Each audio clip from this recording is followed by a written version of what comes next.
ফাতেমা ঘোষণা দিলেন, ইয়া রাসূলুল্লাহ, আপনি উঠুন, আপনি নবীর উম্মতের জন্য আমার কলিজার টুকরা হাসান এবং হুসাইনকে কুরবান করে দিলাম। জোরে বলে দক্ষিণ চট্টগ্রামের ঐতিহ্যবাহী আনোয়ারা উপজেলার ওশখাইন আলীনগর দরবার শরীফে আহলে বায়াতে রাসূলের স্মরণে দুদিনব্যাপী ঐতিহাসিক সোহাদায়ে কারবালা মাহফিল সম্পন্ন হয়েছে।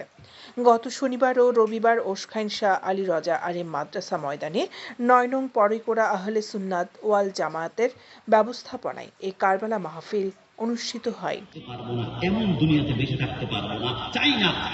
কারবালা মাহফিলে ওশখাইন আলীনগর দরবার শরীফের সাজ্জাদানশীন আঞ্জুমানে পাক পঞ্জতনশা আলী রজা ট্রাস্টের প্রতিষ্ঠাতা চেয়ারম্যান মোহাম্মদ ইলিয়াস রজার সভাপতিত্বে প্রথম দিনে আলোচনা করেন মুফতি মাওলানা মোহাম্মদ আলাউদ্দিন জিহাদি, মুফতি মাওলানা মোহাম্মদ আবুল মনসুর রিজভী, শায়ের মাওলানা মোহাম্মদ আলী জিন্না কাদেরী।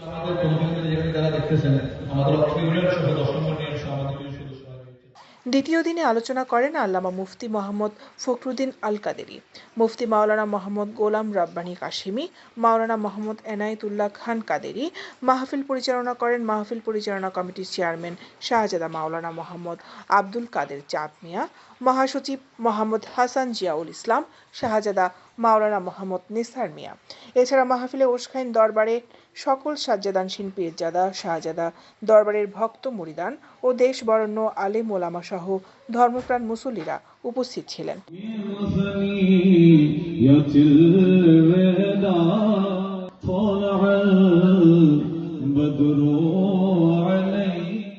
মিলাদ কিয়াম শেষে দেশ, জাতি, মুসলিম উম্মার শান্তি কামনায় দোয়া ও মোনাজাত করা হয়।